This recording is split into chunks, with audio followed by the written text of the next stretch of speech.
Hola a todos. En este video veremos un ejemplo de cálculo donde aplicaremos el método clásico o de las tensiones admisibles en la verificación y dimensionamiento de un cable de acero trabajando en tracción axial. Estamos en este momento observando el enunciado. Puedes detener la reproducción de este video para leer atentamente las instrucciones.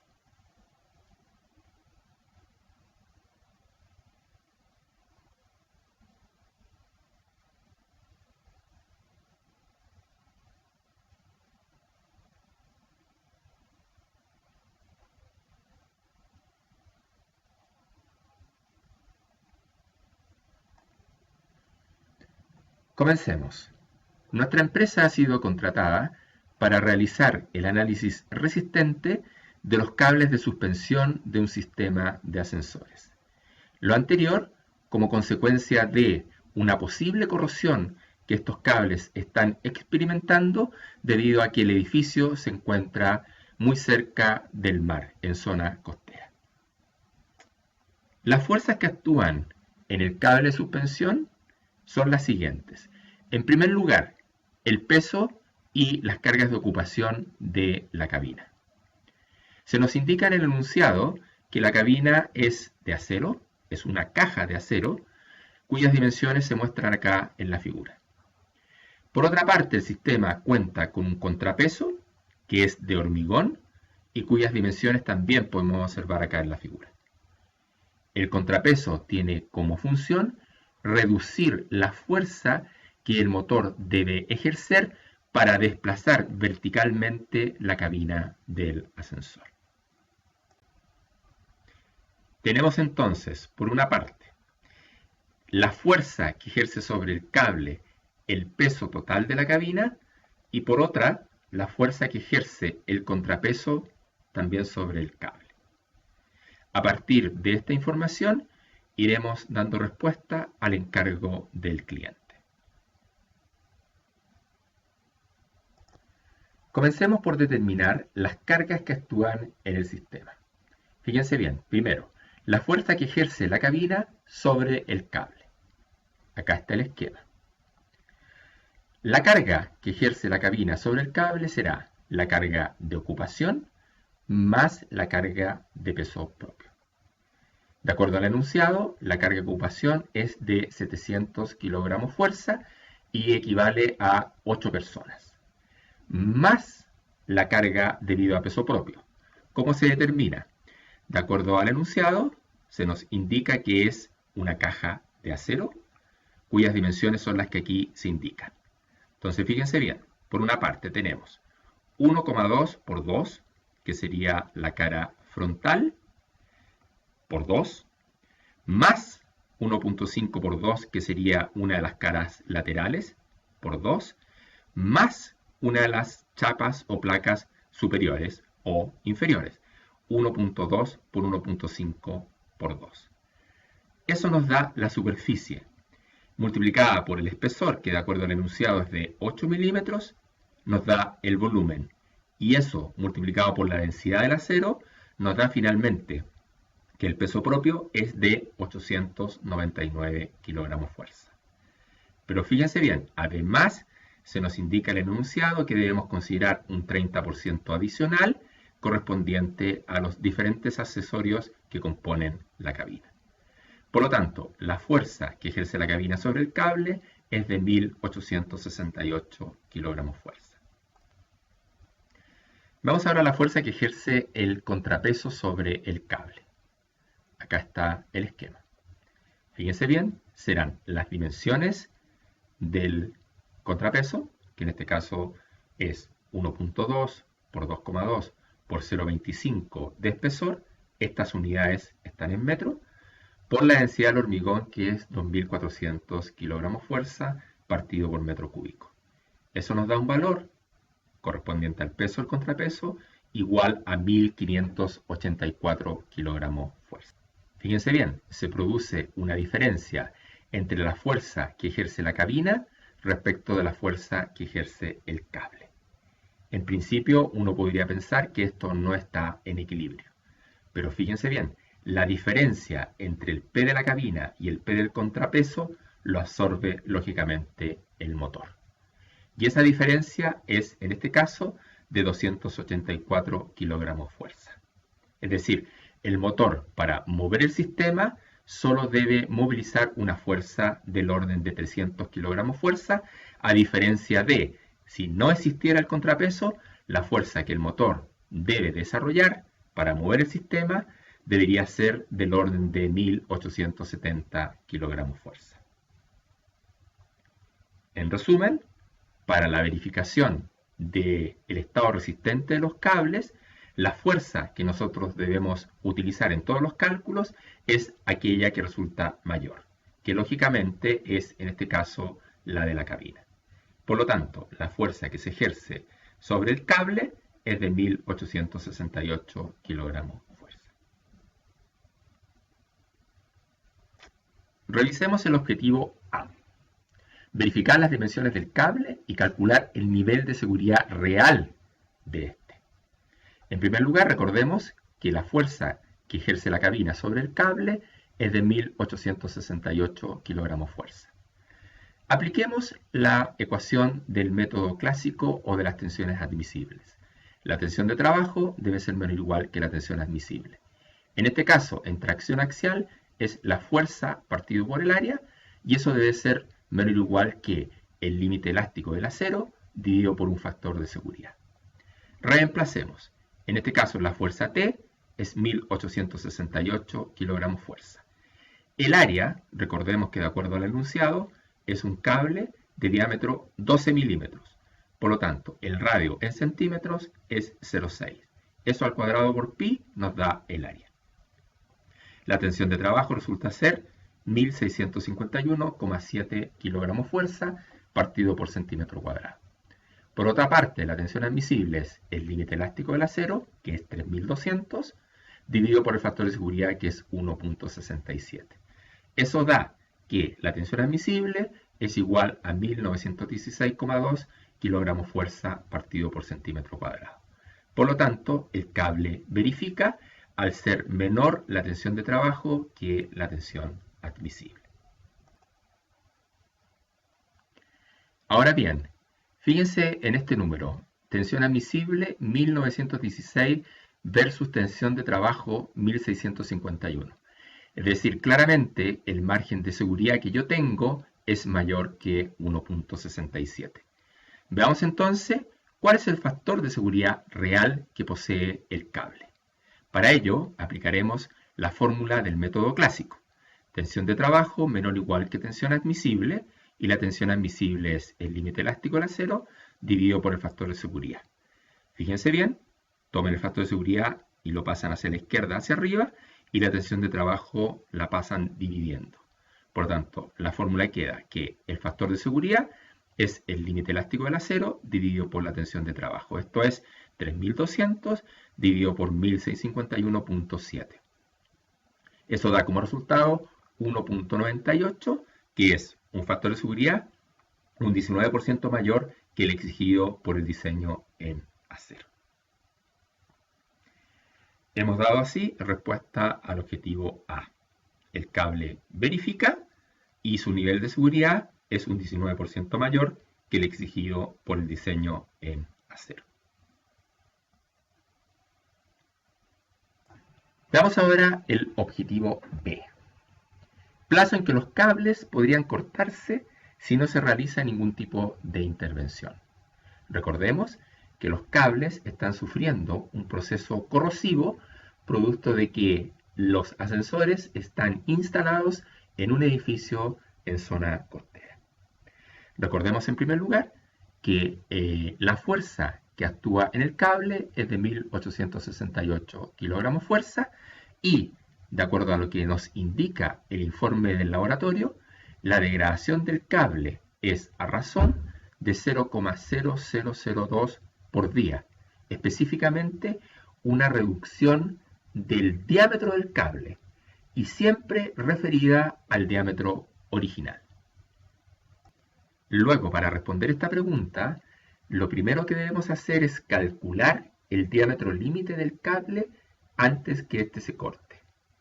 Así, conocido el diámetro original y conocida la degradación que experimenta el cable a través del tiempo, nosotros podemos calcular los días que deben pasar para que se alcance el diámetro límite, que es finalmente el que provoca que el cable se corte y que la cabina caiga. ¿Cómo determinamos el diámetro límite? Bueno, aplicaremos la fórmula del método clásico. Tensión de trabajo menor o igual que tensión admisible. La tensión de trabajo es la fuerza partido por el área, que es el área que ando buscando, pero fijarse bien, ahora es menor o igual no que una tensión admisible, sino que el valor del límite resistente del material, que en este caso es el límite elástico del acero. ¿Por qué? Porque ahora estamos evaluando condiciones de colapso, es decir, cuando efectivamente el cable se corta. Por eso que se excluye de la tensión admisible el factor de seguridad, quedando por tanto el valor de rotura o límite resistente del material.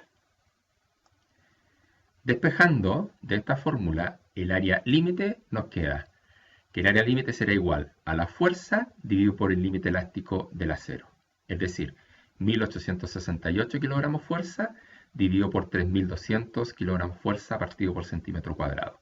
Eso nos da un área igual a 0,5838 centímetros cuadrados. Ahora bien, a nosotros lo que nos interesa es el diámetro límite. Para ello, nosotros sabemos que el área de un círculo se calcula con esta fórmula, phi al cuadrado por pi dividido en 4. Y eso es igual al área.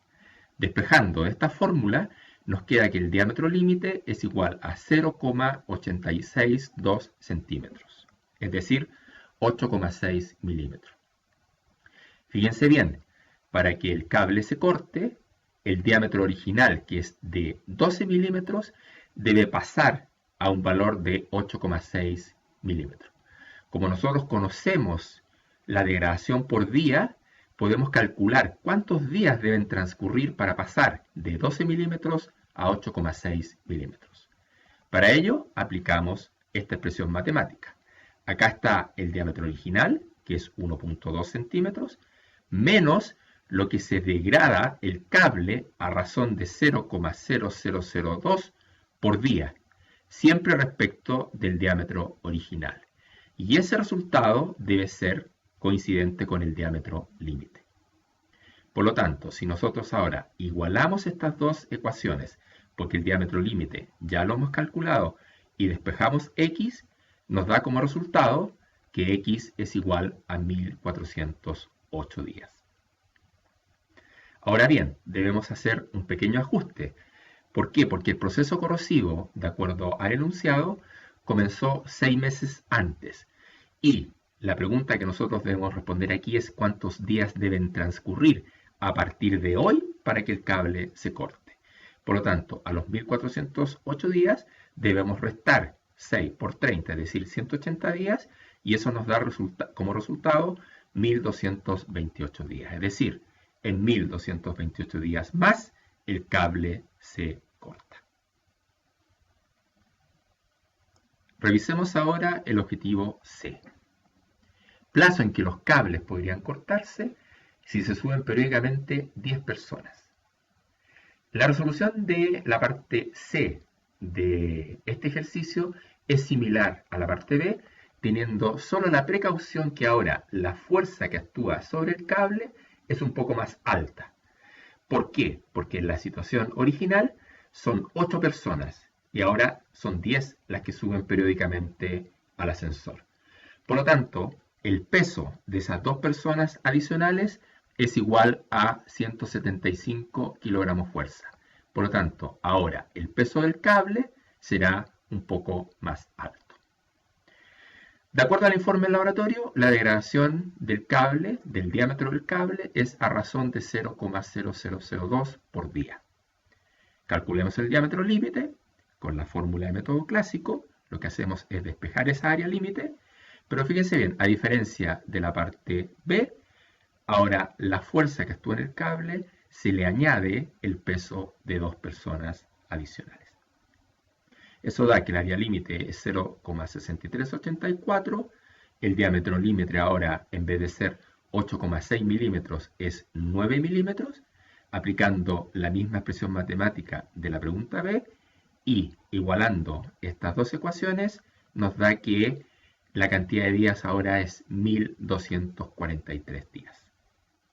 Nuevamente debemos hacer un ajuste porque fíjense bien, lo que se nos pide en la pregunta responder es cuántos días antes de la fecha prevista para el colapso en la situación original se produciría el corte del cable si ahora periódicamente suben 10 personas. Por lo tanto, es la diferencia entre lo que habíamos calculado, que es 1408, menos 1243, nos da 165 días. Es decir, 165 días antes que la fecha prevista para que el cable se corte originalmente, se va a cortar el cable si suben periódicamente 10 personas al ascensor. Veamos finalmente el objetivo D. Dimensionar el cable para que mantenga su nivel de seguridad durante al menos 30 años. Retornamos a la pregunta original, es decir, la carga, la fuerza que se ejerce sobre el cable es 1868 kilogramos fuerza. Y fíjense bien, de acuerdo al informe del laboratorio, la degradación del cable ahora será menor. ¿Cuánto menor? Solamente un 20% de la que experimentaba el cable cuando no se realizaba mantención. Pero en este caso, considerando que se va a hacer mantención, la degradación del cable será menor. Con esta información, nosotros debemos calcular finalmente cuál es el diámetro del cable para que al cabo de 30 años se mantengan los márgenes de seguridad del sistema. Determinemos el diámetro que yo tengo que tener como mínimo al cabo de 30 años. Para ello, aplicaremos la fórmula del método clásico. Tensión de trabajo menor o igual que la tensión admisible. La tensión de trabajo es la fuerza, 1868, dividido por el área, que es nuestra incógnita, debe ser menor o igual que 3200 dividido por 1.67. Eso nos da que el área debe ser igual a 0,975 centímetros cuadrados. Yo debo garantizar que, pasado 30 años, contar con un área del cable igual a 0,975, de tal manera de garantizar que el cable, al menos en el periodo de 0 a 30 años, no se corte. A partir del valor de A, veamos ahora el diámetro estrictamente necesario. Va a ser la ecuación de cálculo de área de un círculo, phi al cuadrado por pi dividido en 4, debe ser igual a 0,975. Eso nos da que el diámetro que yo debo garantizar al cabo de 30 años es de 1.114 centímetros. Veamos ahora la expresión matemática que nos va a permitir dar respuesta a la pregunta. Veamos el razonamiento que hay detrás de esta fórmula. Fíjense bien, yo debo colocar al día de hoy un diámetro que, considerando la degradación que se va a producir al cabo de 30 años, me dé como resultado el diámetro estrictamente necesario. Con eso yo garantizo que, al menos durante 30 años, y considerando este nivel de degradación, el cable no se va a cortar. Igualando y despejando phi en t igual 0, nos da como resultado que el diámetro que se requiere es de 20 milímetros. Con este diámetro yo garantizo al menos que durante 30 años, considerando la degradación que se va a producir por día, el cable no va a alcanzar al diámetro estrictamente necesario, por lo tanto es esperable que el cable no se corte. Realicemos una síntesis. Hemos aplicado el concepto de cargas actuando en un sistema. Hemos aplicado el método clásico de dimensionamiento y o verificación de elementos trabajando en tracción axial, tanto bajo condiciones de diseño como de colapso. Hemos aplicado el concepto de áreas residuales y hemos analizado la influencia de la degradación en el tiempo en el comportamiento de materiales estructurales. Es importante hacer notar que los ejercicios aquí presentados y su resolución han sido preparados exclusivamente con fines académicos. Por lo tanto, no pueden ser referenciados en la práctica y ejercicio profesional. Muchísimas gracias.